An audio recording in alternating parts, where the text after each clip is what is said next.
We are 1 week away from Resident Evil Requiem, and I was looking through my channel and I was shocked. I've never made any Resident Evil content, which is shocking to me because I'm a huge Resident Evil fanatic. Yeah, I was first introduced to this franchise with the Resident Evil 2 remake, and then I played the Resident Evil 3 remake, I think the year later.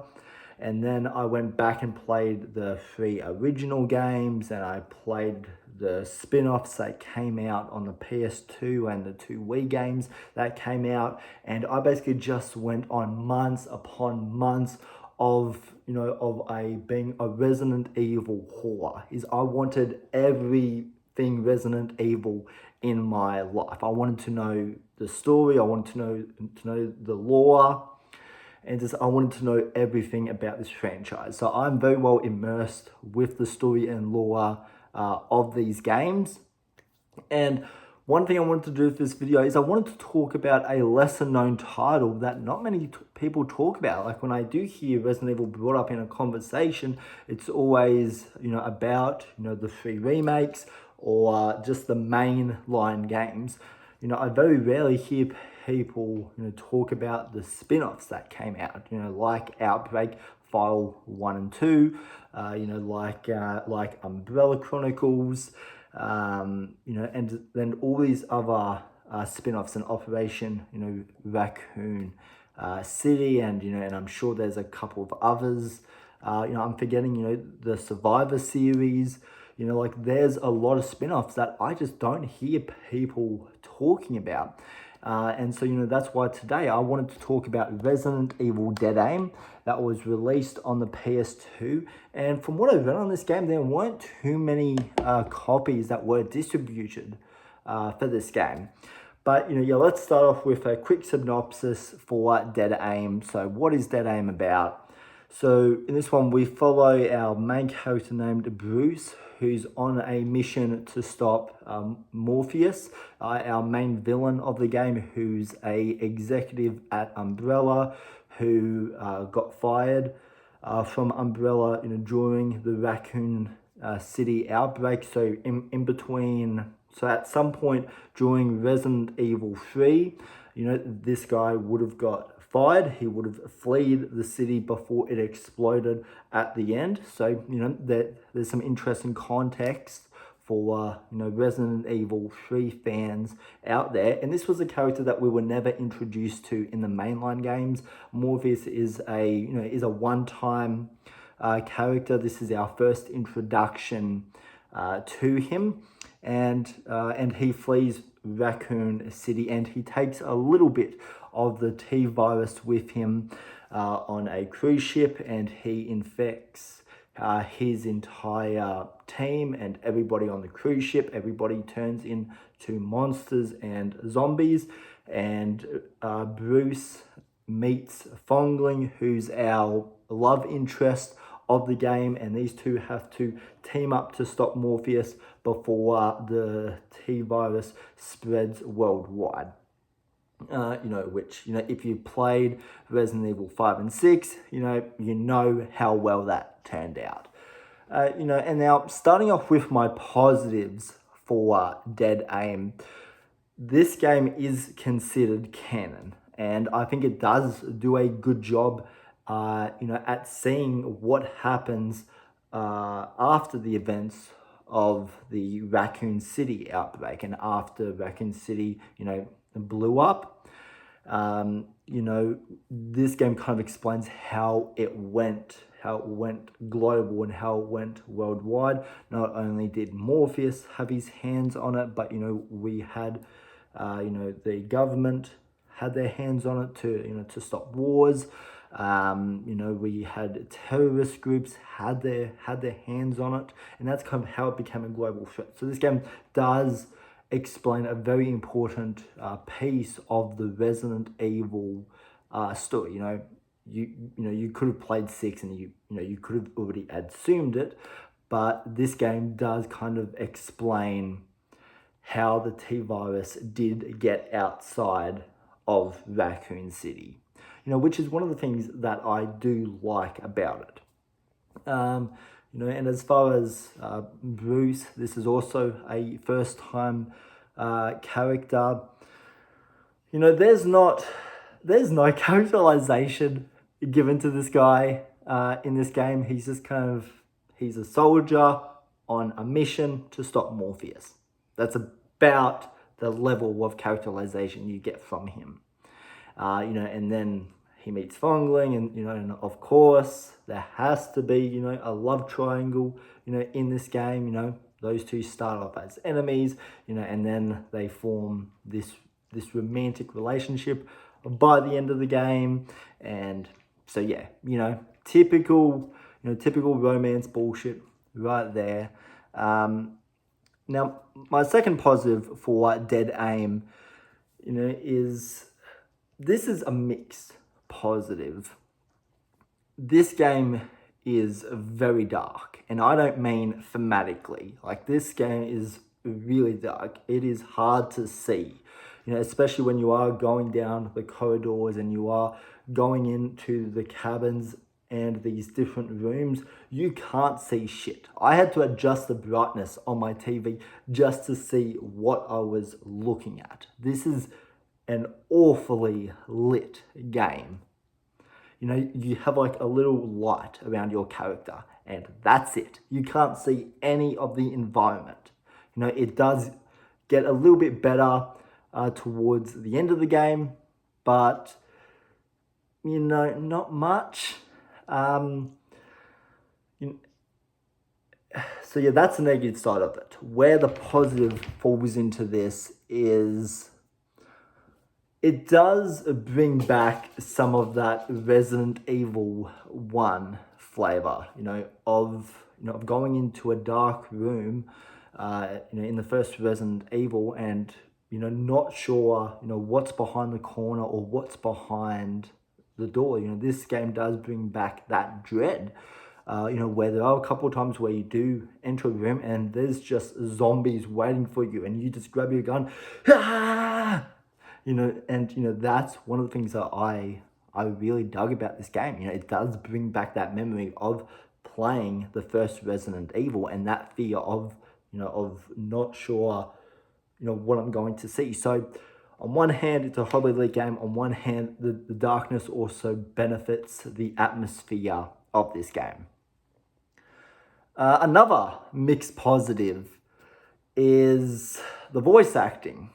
The actor who voices Bruce in the game, our main character, I think he does a pretty good job here. He kind of has that, that I don't care, cool dude, attitude to him, and I think his voice does reflect his character really well. I can't say the same about the other characters in the game, but as far as our main character go, I thought the voice acting was solid, and I thought everybody, gave a good attempt here as well. Of course, the zombies sound good here, when they're walking towards you and making the, all of that shit in here sounds really good.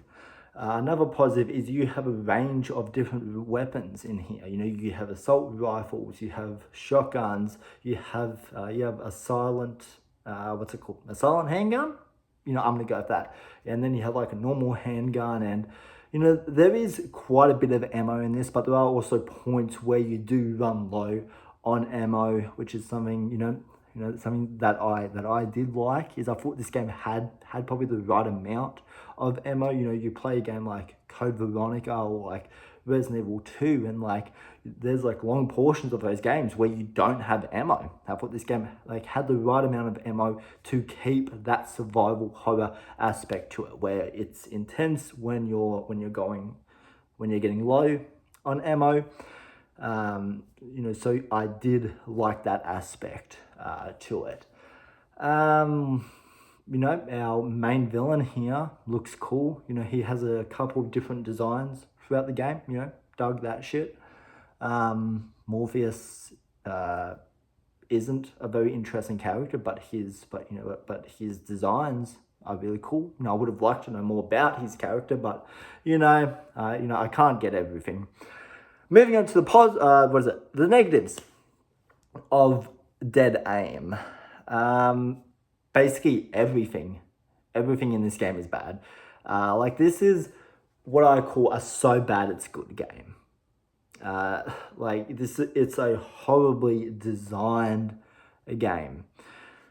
You know, the dubbing does not line up with the subtitles that are being displayed. Like, I don't know who subtitled this game, but I have no idea what went wrong here, but the words that are coming out of the character's mouth is not in sync with the subtitles that are being written. There's completely different words that these characters are saying, and to me, that's distracting because, like, you know, I'm a subtitle guy. I like subtitles on when I play games. And when I'm reading the subtitles, like, I want to kind of follow it as the character is speaking. So when I'm reading it, it's just like, wait, what? Because, you know, that word or that sentence is not in that piece of dialogue. And I mean, you know, I don't know, like, I consider that kind of a part of the charm of this game as well. You know, from what I also did read, this game did have a very short production, you know, which does explain several of the issues with this. But, you know, I mean, this is my second time playing it. You know, I just finished it a few minutes ago, and so, you know, I can kind of take it or leave it. You know, I mean, I play it, and, you know, and I have a laugh at it. I have fun at it. I have fun with it. But yeah, you know, it's something that is still distracting, but it's something that I can kind of, you know, have a laugh about. You know, I've already talked about, you know, how dreadful the lighting is in this game. You know, I always thought, you know, if you were a game developer, and especially if you're, you know, a producer, an executive producer, you know, the company behind this is Capcom. You know, the fact that they played this game, or the fact that they kind of helped put this game together and finance it, you know, and they looked at this and they were like, yeah, that's perfect level of brightness. No, it's not. No, it's not.